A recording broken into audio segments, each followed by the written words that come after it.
Hello, and welcome to this week's episode of the Wealth Conversation podcast with me, Tsitsi Mutiti.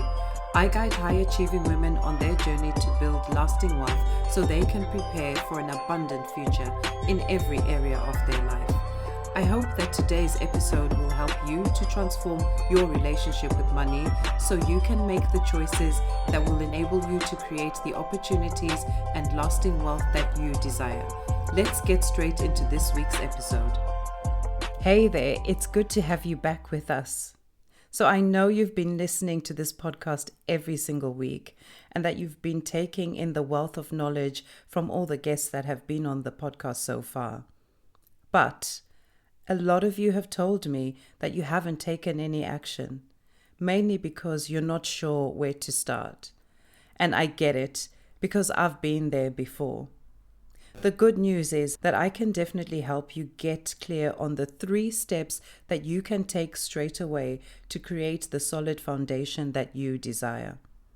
So head to the show notes and click the link to book a Power Hour session with me. There's definitely never been a better time to become the designer of your financial future. If you are a regular listener to this podcast, then you will know that I believe that one of the key elements to true wealth is social well-being. For many of us, our relationships with family members form the basis of how we interact with those around us. But what happens when our family relationships break down? What happens when family members become estranged, and how does that impact our wealth? My guest is Mariam Ernest, and she has experienced family estrangement. Mariam now supports people who are going through the same thing by igniting hope, joy, personal strength, and most importantly, peace of mind. Welcome, Mariam, to the Wealth Conversation podcast. Thank you for having me. I am so glad to be here with you, TC. I enjoy your podcast. I enjoy the Wealth Conversation. So thank you to bring to the forefront of a very much needed issue to be discussed, especially among us women. Well, I'm men. I'm not want to be discriminatory, but thank you for having me. I feel really, really, really honored. And you've been on my podcast myself, so thank you for that. And thank you. Yeah, I'm looking forward to this discussion. So let's get straight into it, Mariam. Could you share a bit more about yourself and your background? Yes, so my name is Mariam Ernest. I am a coach for people who have gone through family estrangement. I have a social work background, social work master's. And previously, I've also got a degree in psychology, so BSc in psychology.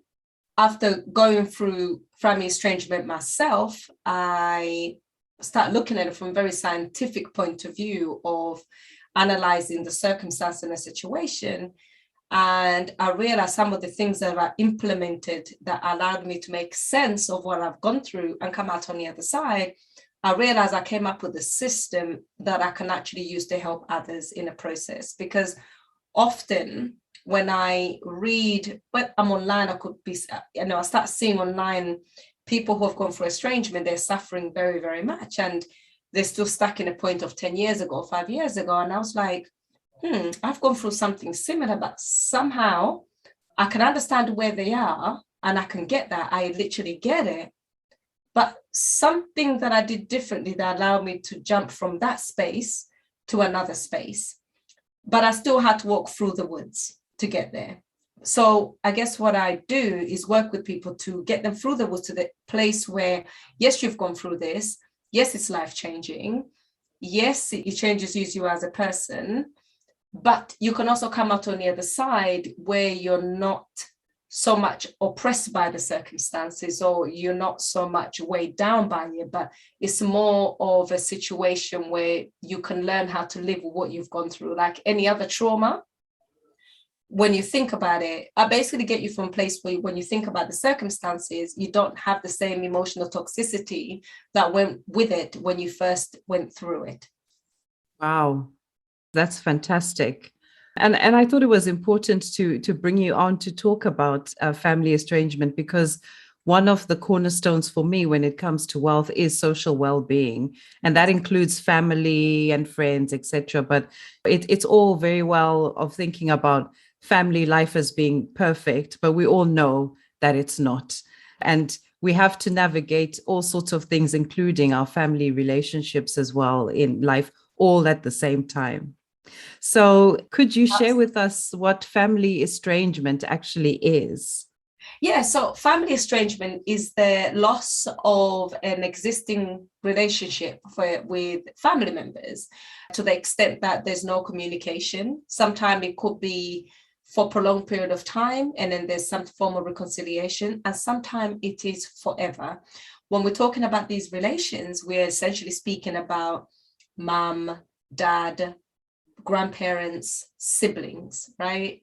And extended family members. And when these ruptures occur in family estrangement, sometimes there's collateral damage in the process as well. Say, for example, if you become estranged from your brother, if your brother's got children, the possibility that you're not going to see your nieces or nephew. If you become estranged from your parents, then there's a possibility, it could be just one of your parents. If they're still together, then the possibility you might become estranged from the other parent too. It's estrangement by proxy. So it's a process where you're no longer connected to the family of origin. It could be all of them, it could be one, or it could be two. But it's a loss of all those relationships. There's no one particular causal factor. As we know, there's a lot of things that can cause family to rupture in a process.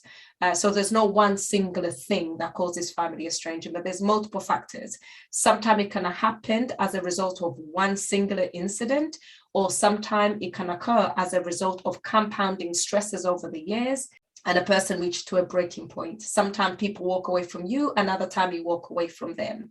So I work with essentially both the people, because I've experienced both. You can be the estranged, or you can be the person who caused the estrangee. So there's two. And either way, sometimes if some people walked away from you, you might not understand why, and you're still dealing with the pain of the rejection of why some people cut you out of their life.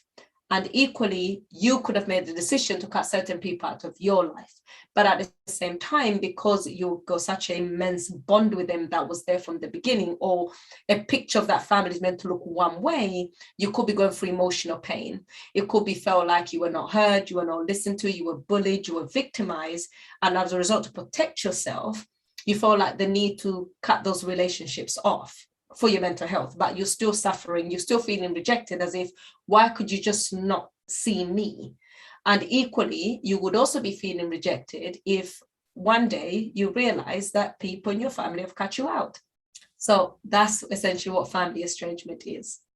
Wow, that's a lot. That's really heavy stuff. It is heavy stuff. And you can just imagine when the type of pain people are dealing with, especially now. We're filming this now, it's in December, it's the Christmas season. And during this time, there's a plenty of emphasis on families. And no longer in November, you had, in America, we're in the UK, but in America, you had Thanksgiving. And that's often also is associated around family as well. So this time of the year is particularly difficult for people who have become estranged from their family members, especially if the estrangement happened in adulthood, where they've got used to certain Christmas dynamics, or sometimes people are contemplating estrangement. This is the time as well when certain family dynamics, which have been compounding the stress is been coming on top, can tend to rupture during these family meetings. You're almost going into a battlefield. You're going to see some extended family members where there's some type of passive aggressive thing going on, but because it's Christmas, you have to meet up with them, right?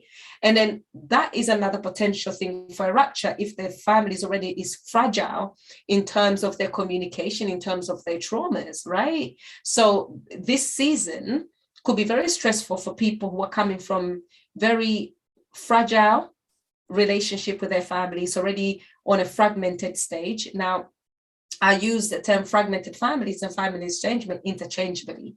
When I say fragment, sometimes it's the relationship are there, but sometimes they're not as close as, and they're fragmented. Like when with one of my family members, because of the type of issues that she has with substance abuse, I have a fragmented relationship with a particular family member only because of the narcotics, right? And then when I use estrangement, I mean, that's total estrangement, that there's no communication whatsoever. And when it comes to this particular season, all those emotions do come up. Now, I have to admit, at some point a few years ago, when it came to this Christmas, it wasn't unusual for me to look back at some pictures and be like, oh, look at this time, whatever. But then I realized, that time is now gone. In life, we have new people come into our life, we have seasons that we go through, and I'm on a new chapter. And actually, it is this chapter that led me to start working with people who've gone through exactly the same thing. And I think it's about realizing that when you go through family estrangement, you've gone through something so radical, right? I can't even begin to explain to you the radicalism of going through family estrangement. And if you're going to come out on the other side of this, you have to change your mind radically. You have to become radical about seeking some type of healing. Otherwise, you're always going to be drawn back to those emotions that are not serving you. They're going to weigh you down. And you know what our brains like to see? Once our brains start fetching the negativity, it's like negativity becomes a snowball, getting bigger and bigger, rolling down the hill, picking up every single confirmation bias in its way to confirm whether you're unlovable. If you got rejected, then there's a reason why you've been rejected. Bearing in mind, when you're going through family estrangement, you're also going through other stuff. When you're going for family estrangement, you might be married. You could be having marital issues. When you're going for family estrangement, you could be having money issues. When you're going for family estrangement, you could be having employment issues, right? So all these things compounding on top of each other, it can make you feel so stressed out, right? So on top of that, no wonder where people end up closing in, they end up going in, they end up hurting, they end up ruminating in the stress over and over and over and over and over again, right? Because there's this idea that when you become estranged from your partner, it's something to be ashamed of. Even when I speak to people become estranged as results of sexual abuse. For example, when a client became estranged from a mother because when she disclosed of sexual abuse, the mother didn't believe her. So now it's like, when it comes out, when a person admits this is what they've done, then it's like, what do you do? And then when the mother still remains with that person, then what next? It's like being hurt all over again. That's just one circumstance. As I said, when it comes to family estrangement, there's millions of circumstances. Sometimes it could be bullying, could be one family member bullying the others. It could be toxic dynamic of family triangulation. There could be all sorts of multiple factors that lead people to become estranged. And this time of the year is when it comes to the forefront. You just have to switch on your TV to see the emphasis on families getting together at Christmas. When the commercials come on, you see the families around the table and you realize that's not your reality anymore. So then what do? That's not your reality no more. You can sit there and focus on what it was, or you can focus on, okay, this is where I am and this is how I need to move on. Yeah, I totally get it. Yeah. Now, you've said a lot of stuff, some positive, some a bit negative, some a bit stressful. And I'm wondering, like, okay, you've gone through family estrangement and a fragmented family, and still you've decided to focus on supporting individuals. And what is the reason behind that for you? Yeah, so for me, I realized that, I know it's going to sound really weird. And at first I thought, is there something wrong with me? Because I went through something. And after that, after a few years, I realized it was like, oh, that's interesting. I realized when I thought about it, I didn't think it from a position of being a victim. I didn't think in a position of being in a deficit. I didn't think in a position of being unlovable. I didn't think of in a position of being anything other than just this experience that I've experienced. That's what I was. This is my new reality. And this is how I'm going to move on with my life. But sometimes when I'm online and when a topic comes up and you see people writing these things and they're hurting, and you find out they went through estrangement 10 years ago, 5 years ago, 6 years ago, but the pain is still so raw. Then I start realizing, actually, when I went for family estrangement, there's certain things that I did. I was kind of already doing them. So it wasn't new to me, but I just amped up the tactics of, okay, let's reframe the narrative here. Let me learn, what have I gone through? This is what I've got. How many people does it affect in a country, right? What are the causal factor behind it? What kind of effect does he have to your brain? What kind of things can he change? You know what trauma does? It can change you inside. Okay, so if I start looking things like this, when I start studying it, as if I have a case study and I have to dissect it. So I essentially put myself under the microscope, right? Then I realized when I did that, I was like, okay, so these were the ingredients that led to this. Now I'm here. I don't like it. I don't like feeling this way. I don't like the anger. I don't like the bitterness. I don't like the resentment, because you have to go through that, right? But you don't have to stay in that. And when I start coming out on the other side, I realized, the meditation did it. The positive affirmation did it. Taking care of my physical health did it. Taking care of my mental health did it. I'm not saying that all those things are going to be in perfect harmony, because there's time I still slip back in terms of, because life still happens when you're estranged from your family. You still have to deal with everyday life. Life happens, right? And sometimes we get the good days and we get the bad days.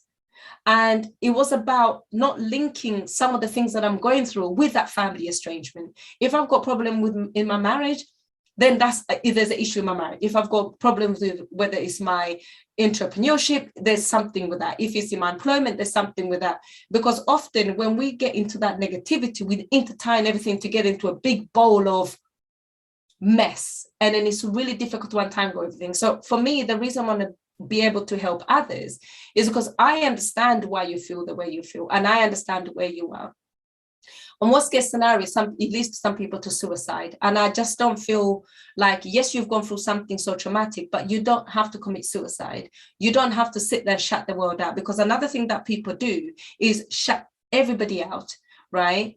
It's gone beyond putting up boundaries. Now you've put down if you imagine yourself as a house, you've drawn down the curtains, you've shut the door, you've brought yourself inside. When you can only communicate with people through a little peephole, be like, what do you want? Type of thing. You don't let people closer to you because you just don't want to be hurt anymore. And I just don't feel like we need to be living like that. When we are born into this life, we're not born to suffer. I believe when we come across this type of challenges, they're here to teach us a lesson. We're supposed to learn and try to make a sense of it and move to a place where we're not so consumed. Because if you don't move away from it, it would affect other areas of your life. Because the reality is, the relationship we have with our family sometimes also dictate the type of relationship we have with other people, you see. So if you're going around in deficit, imagine the way you're going to be interacting with people out there. There are people who've gone through these things. They just don't trust anyone. They feel so lonely. They feel rejected. Now they're rejecting themselves. And imagine you are this awesome human being. You've been put into this life. And then your frequency that you're radiating out there is the energy of deficit and lack. Is the energy of unworthiness, of unlovableness. And then everything in your environment is going to be confirming that to you. That is like, nobody needs that. You don't, I'm not saying it's okay to have that, right? Once in a while, but just need to come out on the other side. I think we all deserve to be happy. We all deserve that little thing to be happy. Yes, we're going to get sad moments in our life, and they're going to happen. They're going to come whether we like it or not, right? Whether it's going to be our own doing, it's going to be by other people. But either way, we are going to face those days. They're coming whether we like it or not. And I think it's just about changing the relationship we have with those days when they come. And when you go for family estrangement, you have to get your mental strength together, because on top of that, you're going to have those days. They're going to come and knock on your door whether you like it or not. And they can either drown you or you can start to swim. So I think it's really, really important that we just learn how to swim, because yes, we're going to have this, I call it, when you go for family estrangement, it's like having this cloud. At first, when it happens, it's massive. It's just really huge, it's everywhere. You turn this way, it's there. You turn left, right, middle, center, back, is there. But when you learn how to understand it and have a relationship where you've gone through in a most positive way, it just shrinks. So you're aware it's there, but it doesn't cloud your judgment anymore. And for me, if I could just get people to shrink the cloud of doom of estrangement, that is worth it. That is worth everything, because life is going to happen regardless. Whether it's in your employment, whether it's with your children, whether it's with your partners or spouses, whatever, life is going to happen. And it's just about getting to the mental state where, you know what, I can take this head on. Wow, Mariam, that's amazing work that you're doing. And thank you for taking this on, because I can imagine so many people out there who just feel like it's the end, right? When you are torn apart from your family, whether it's your choice or somebody else's choice, it is like, your energy source for some people has been taken away, because we all need to feel that sense of belonging somewhere. And I can see how it can impact so many areas of people's lives. So for you to step up and say, I want to help people through this, that is truly, truly amazing. Oh, thank you. Yes. And I love the way you capture that. You do feel like your source is taken away, because that source is the family of origin. Sometimes our identity comes from those origins that we've had. So much of our formulation of ideas of who we are and how we perceive the world came from that family of origin, right? So when there's a rupture there, it's almost like, I need to get myself back together again. The way you have to look at it, when you go through that rupture, you have to also understand you've been ruptured and you have to start stitching yourself back together now. It's a tapestry. You have to see yourself as a masterpiece of a tapestry that now you have to create, right? There was a tapestry that was there before, now that's gone. So now we have to create a new masterpiece. And we all have the power to do that. I love that. Create a new masterpiece. That's fantastic. Now, Mariam, you mentioned that fragmented families and family estrangement impacts all areas of our lives. But what are some of the financial impacts of family estrangement that you have come across? Again, it could be with areas of finances, because they say sometimes money is linked to our state of mind, right? Yeah. And your state of mind is in chaos because what you've gone through. Sometimes our relationship with money can be skewed. So, sometimes they say even things like saving, that could impact. You might want to spend to make yourself feel happy, right? Or if you have money, you might want to spend to show that you can try to acquire material things to lessen the blow of the emotional deficit that you're feeling, right? So that's going to impact on your finances. Another thing that you need to have, I would say, if you're estranged from your family altogether, this is something I cannot emphasize enough, is things like life insurance. Because if you're finding yourself like you're alone and you mainly your new acquired family are like your friends, you just have to put that life insurance policy in place, right? It's all those areas. Now, it can affect you financially because it can impact in how you relate to people at work. And if you haven't sought some of that emotional stress and a PTSD that's come alongside your family estrangement, it can impact in your workplace of environment. Things like communicating with other people. If you feel like if your estrangement was caused because you could never speak up, or if you ever speak up, you get shut down, it could impact how you relate to your colleagues in a workplace as well. So it does impact you in terms of social, it can impact you in terms of financial, and sometimes even just like if you're completely estranged, it's not unusual for people to turn up to their family members to ask for financial help in a time of crisis, right? That's not unusual, especially someone like myself of African background. That's not unusual. There's a strong emphasis on family helping each other out. But when you're estranged from your family, that's not really there. You don't really have. So, can you just, if that doesn't happen either. So it's really, really important to actually look at your finances in a way that now you're an island, you're by yourself here. And what do you need to do to buffer yourself against all the other things that happen to other people?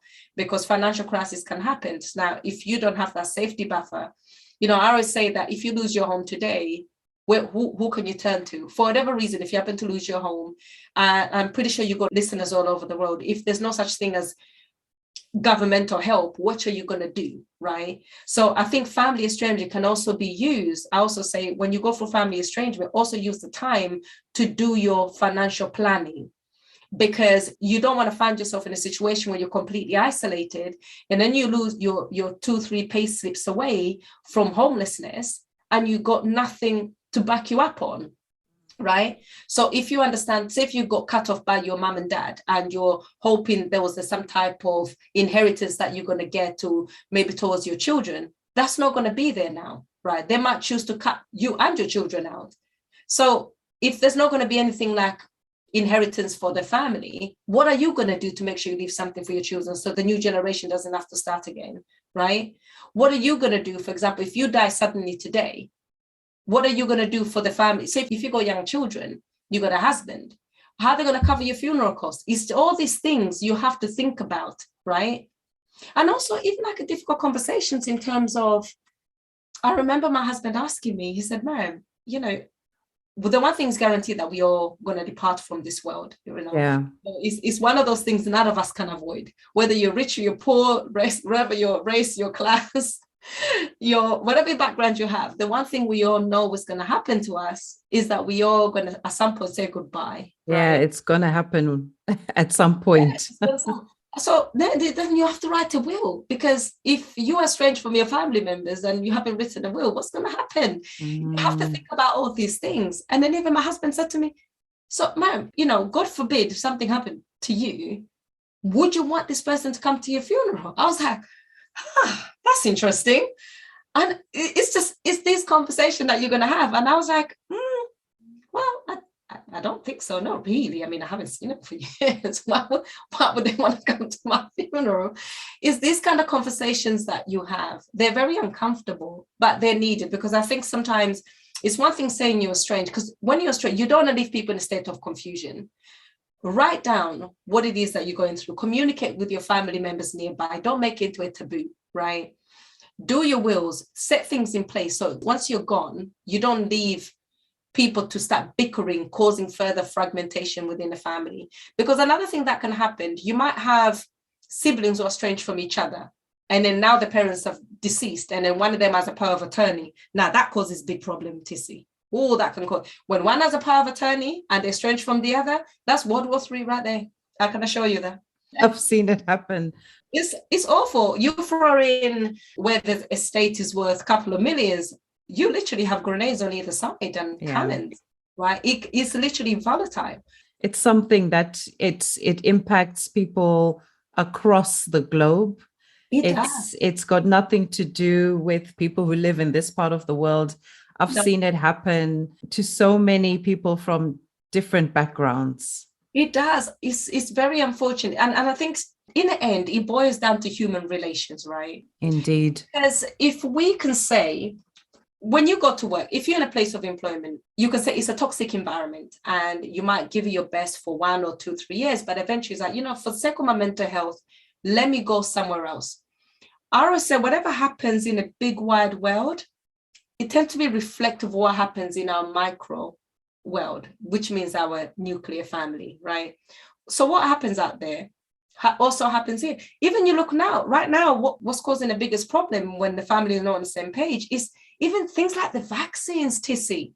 You know, now I'm seeing the rise in, I am not talking to this person because we've had a blowout, because they told me I can't come for Christmas because I'm not vaccinated. So now they're offended, and then all other wounds be like, oh, you've always been like this. And I've seen it's playing out now. So whatever's happening out there, what's reflecting in a wider society also reflects in your family too. So when someone's in a bad place of employment, sometimes people say, well, you're so well skilled, why don't you take your skills somewhere else? You don't have to suffer, right? When you've got bad companion, people say, well, you know, that companion is not kind of good. I think they take advantage of you. Maybe she'll make different friends, or maybe she'll learn how to put up boundaries. The problem is that you can also have those people in your family too. But because they've been with you from birth, it's a lot difficult and complicated. And often it's not like when you're born into a family, you have a manuscript of how to get on. None of us get given that manuscript. In matter of fact, we inherit the dysfunction that we're born in. So true. And we also inherit the miscommunication that are taught to us. And often when you witness family estrangement, it often has a generational pattern. And to me, that lets me to believe that it is more sort of learning this functional way of communicating, and people or parental figures passing on the trauma that was passed on to them, passing on to the new generation, right? That's why I feel like when you learn this, you can actually potentially break the cycle. We're human beings, you know, part of our life, or huge chunks of our lives, is relating to how we relate to other people. And our relationship externally with other people can pretty much influence who we are, can become our up for or our downfall. We often say when you're in the journey of entrepreneurship is that go with where to be with like-minded people, isn't it? Right? Because imagine if you're multi-potential, you have all these ideas, but you're with people who have, say, employee mindset. They could never see themselves working for themselves, so you come up with ideas and all these plans, but because they cannot visualize what they cannot see for themselves, they cannot encourage you. So I always feel that when you go through family estrangement, it's really important to find a group of people going through something similar. Nothing's new under the sun, nothing. So I have a private Facebook group of people going through family estrangement. And there's many others out there. Everybody's welcome, whether you cause the estrangement or people walked away from you. I know there's some others, there's strictly if you walked away, and there's strictly if people walked away from you, right? But I welcome all, because you know what, at the end of the day, everybody's suffering and we all need to come out on the other side, right? And most importantly, when everybody's learning from each other, because if you are strange, you have one particular perspective. And if some people walked from you have a particular perspective, but although it can be volatile, how good is it to all learn from each other, right? That's normally the best way to kind of hear the perspective of the person on the other side. Yes. It really opens your eyes to a different way of seeing the situation. Exactly. And even if they say the things that you don't particularly like, but at least you got to understand the other side. I feel like sometimes we grow when we're exposed to different opinions that differ from ourselves, right? Definitely. I've learned a lot from this.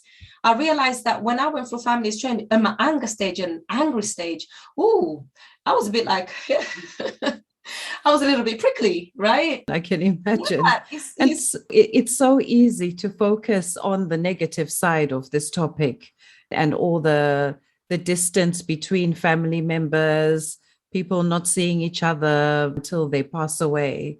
But yes. Have you come across or experienced any positives from being estranged from some family members?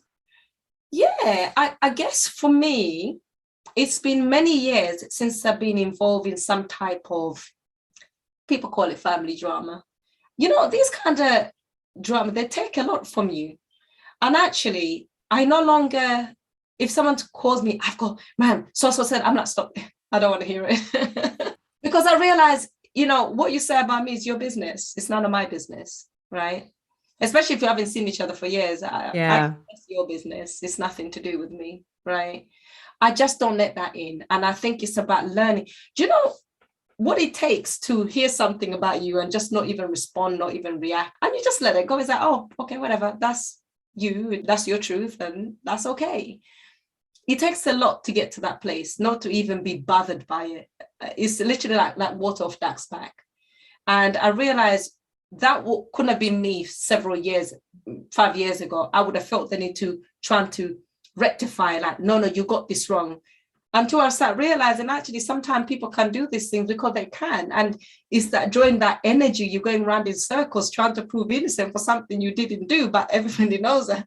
So it's about letting go and surrender, right? That's what it is. So the positive side is just letting go of things. It doesn't matter. I think sometimes I realize sometimes people are going to talk, things are going to be said, and you don't have to respond to all of it. And then once you have that willpower not to, it's like, I feel like when you come from a family where this type of dynamics are very common, I always look at it like someone starts the fire and you're invited to add on the fuel. So by participating in these toxic dialogues, you're essentially adding in the fuel yourself. Even if trying to prove yourself innocent, you are catapulting the flame to get bigger and bigger and bigger.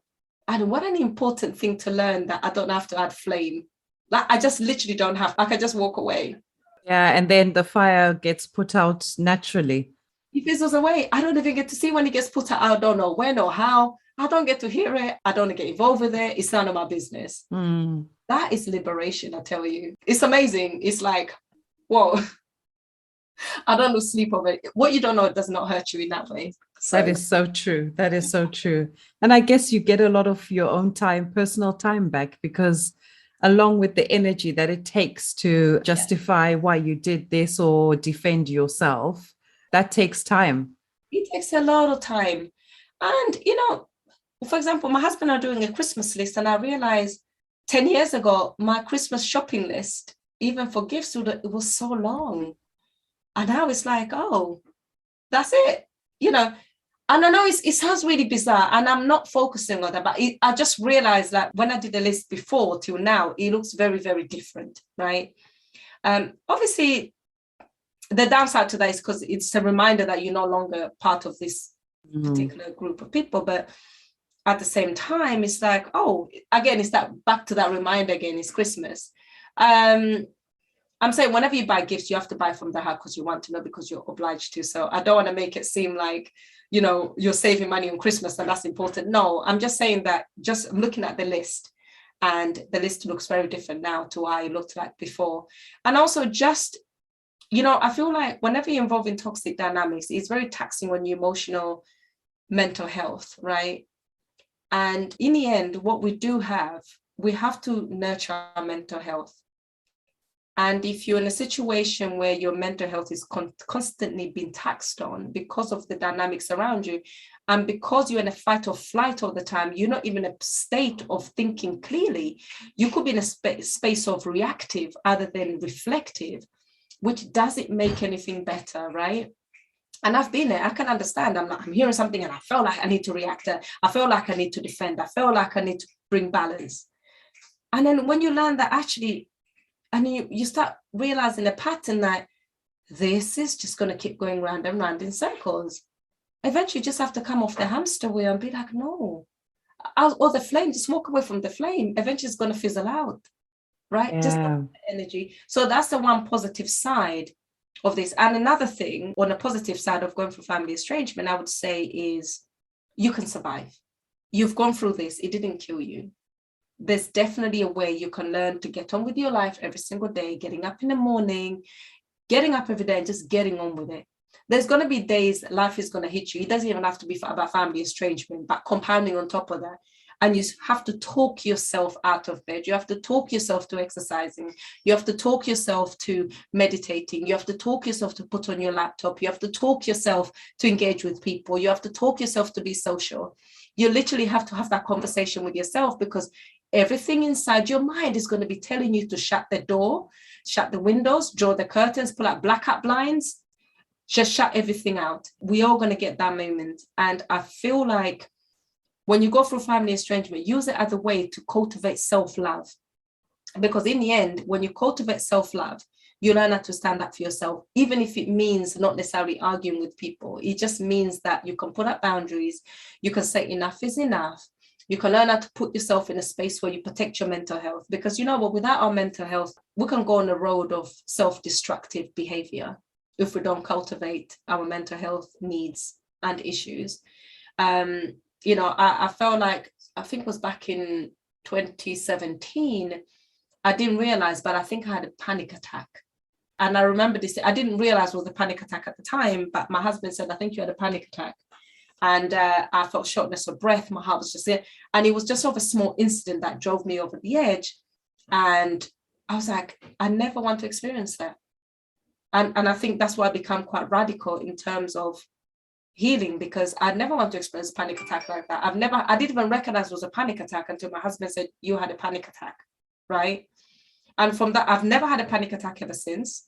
I've had a spite of maybe anxious or anxiety kicked in because, life happens, as I said, but it's about getting to that place where you can catch yourself when you're getting down that spiral. And I realized actually, if I continue to engage in certain type of dynamics with some people, certain type of behaviors, that's going to be my reality. And I didn't want that.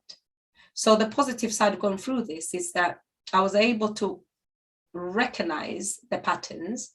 I was able to understand what it does to me emotionally, psychologically, and I was able to come up with a way, with a system to lessen those effects. For example, meditating, exercising, journaling, positive affirmations, all these things, right? Or just even visualizing yourself happy, right? you have one life. And I feel like we shouldn't waste that life on things that we cannot change. We cannot control people. We cannot control their behavior. We cannot control their actions. At the very least, we can control our reactions to it, right? I'm not saying that if someone hurts you, it's not going to, of course it's going to hurt.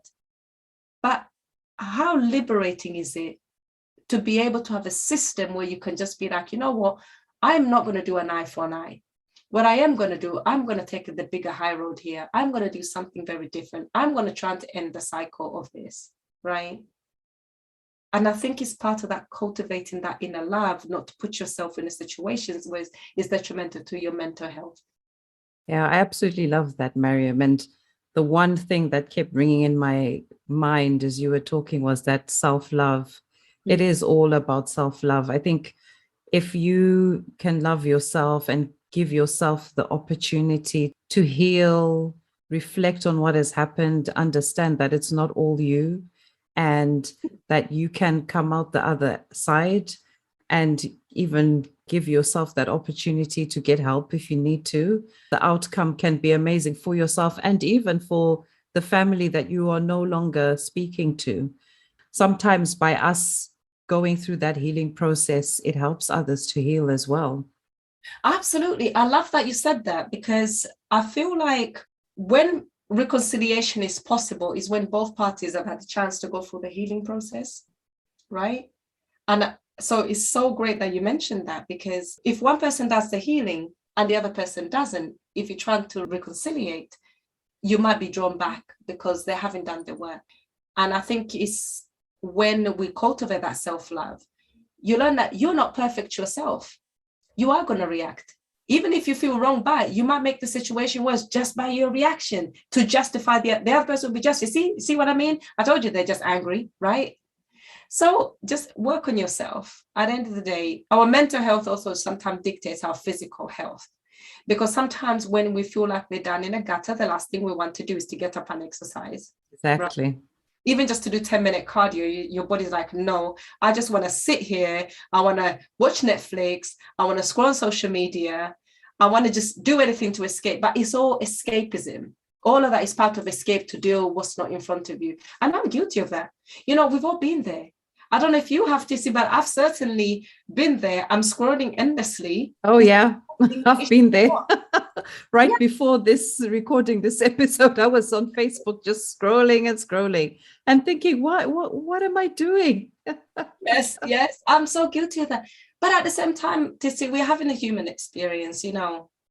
And the good thing is to recognize, like I was able to recognize, Mariam, you're doing mindless scrolling. You're supposed to send an email. You're supposed to do this.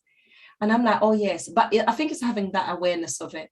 And I think it's also, if we tend to write down, like, why was I doing? Because that's a symptom of something, right? When you know you've got 101 things to do and you're purposely avoiding them, there's something there.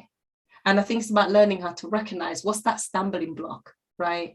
Because they're going to be happening. We're going to go throughout life. We're going to have these moments. You know, there's going to be weeks where we're so productive, we're doing things and we're so motivated, we're engaging with friends, we're making efforts and stuff like that. Another time, sorry, I can't come out, I'm really sick. But really and truly, you're just kind of hiding at home, cleaning, yeah. You know. These things happen. It's part of being a human being. Yeah, it is. Yeah, we're not going to get everything perfect at some point. And this is what I always tell people, like, don't make your family estrangement do everything around you. It's so easy to do that and to have self-defeated mind. But at the end of the day, we can't cultivate the little bit of happiness. It's all within us. The power is within us, right? There's always that little one thing that you can do to try to make yourself happy. Even in time when you don't want to, just do it. You know, wake up in the morning, you don't want to get up, just get up. And just try. I know it's difficult when you're emotionally down, you don't feel up to it. Just do something, jump around, exercise, put on music. Hey, do you know the one thing that I did one time when after I had that panic attack back in 2017, I remember I was like, what? I love comedy. I love stand-up comedy. So I decided one evening, I was just going to just watch stand-up comedy. I laughed so hard until I cried, right? That allowed me to break the circuit. Wow, such a simple thing. It was such a simple thing. I was like, what do I like? I like stand-up comedy. So I end up watching stand-up comedy on Netflix and end up watching a stand-up comedy that I watched years ago when I was in my late teens. It was by Eddie Murphy Raw, right? And I was just, Bernie Mac, all those comedy those amazing guys. they're so I love amazing. them. And I laughed and I laughed and I laughed. I laughed. Oh my God, I was laughing so much until I cried.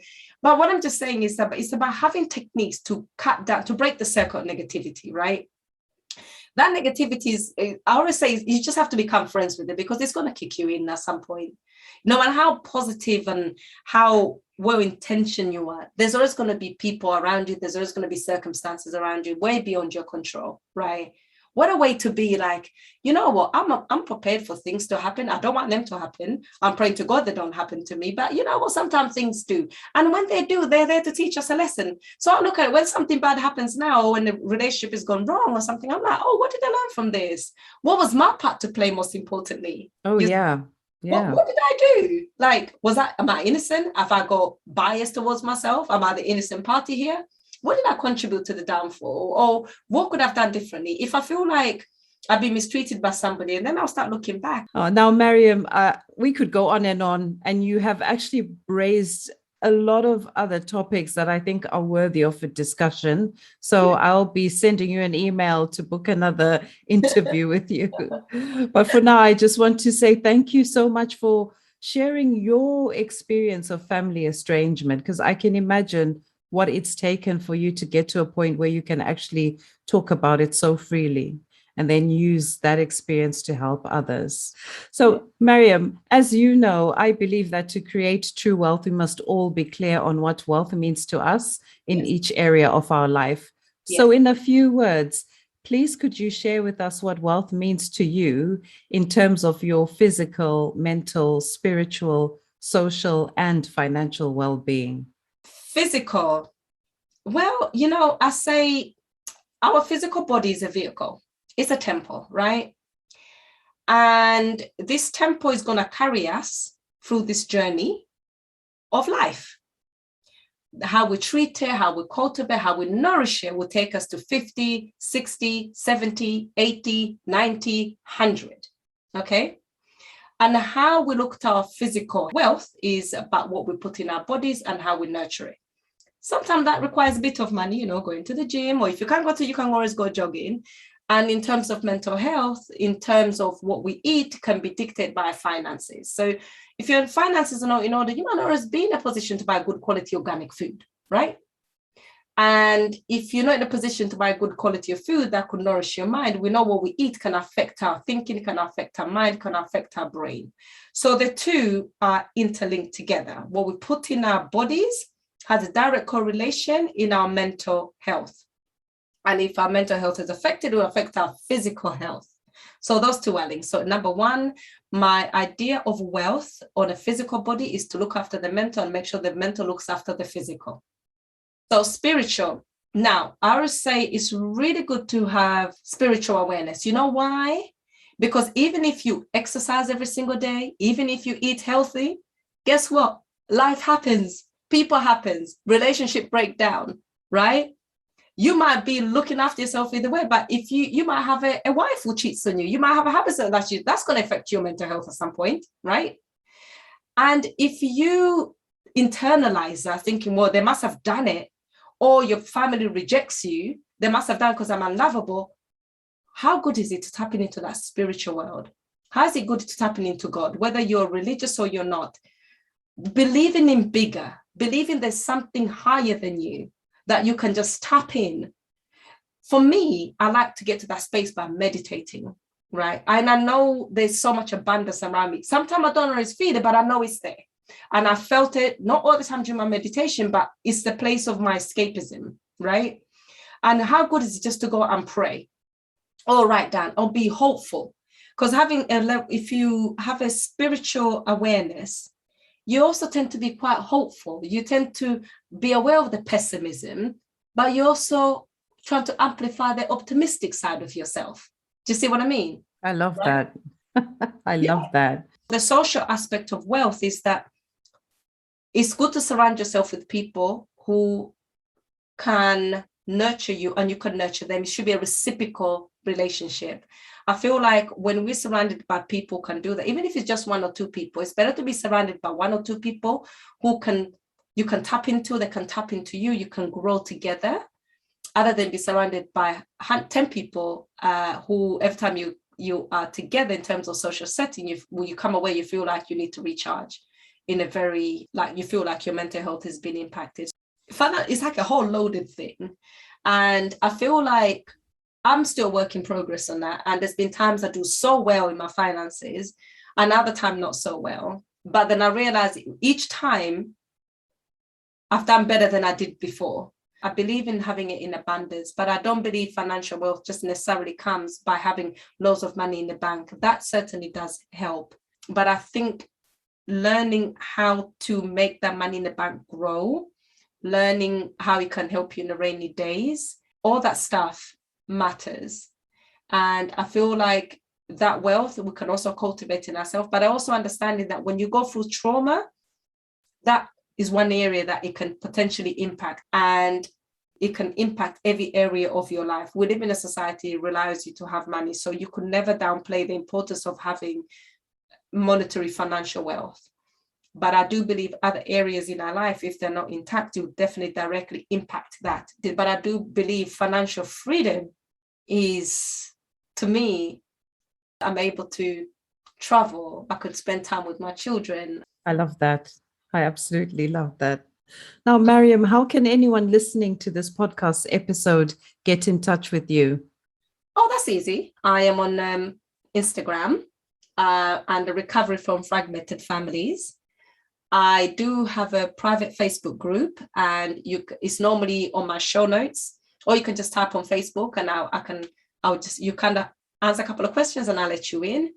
And I have a podcast. You can listen to me on all major platforms, on Anchor, on Apple, on Spotify. That's what I was looking for. I got all the major platforms you can find. And what is the name of your podcast? Recovery from Fragmented Family. Mariam, thank you once again for being such an amazing guest and for being so open with your story. Oh, thank you so much. And thank you so much for providing such an amazing platform on the conversations that we need to have. I know I always focus on women. I say, women, we need to have this much needed, wealth conversation, because we exclude ourselves, actually. I realize that. We feel like we get excluded, but really, sometimes we can't exclude ourselves, right? Again, it goes back to that tapestry that was embedded in our brain when we were growing up initially. So, but I feel like you're giving permission to a lot of women to say, I'm taking charge of this area of my life myself. So for that, I forever thank you and very grateful for that. It's very much needed. And yeah, we need to hear it. Thank you for listening to this week's episode. Connect with me at The Wealth Conversation on Facebook and Instagram so we can continue the discussion. Also, if you enjoy tuning into this podcast, make sure to leave a rating and review everywhere you listen to podcasts, including Apple Podcasts, Spotify, and YouTube. Until next week, stay focused on becoming the designer of your financial future.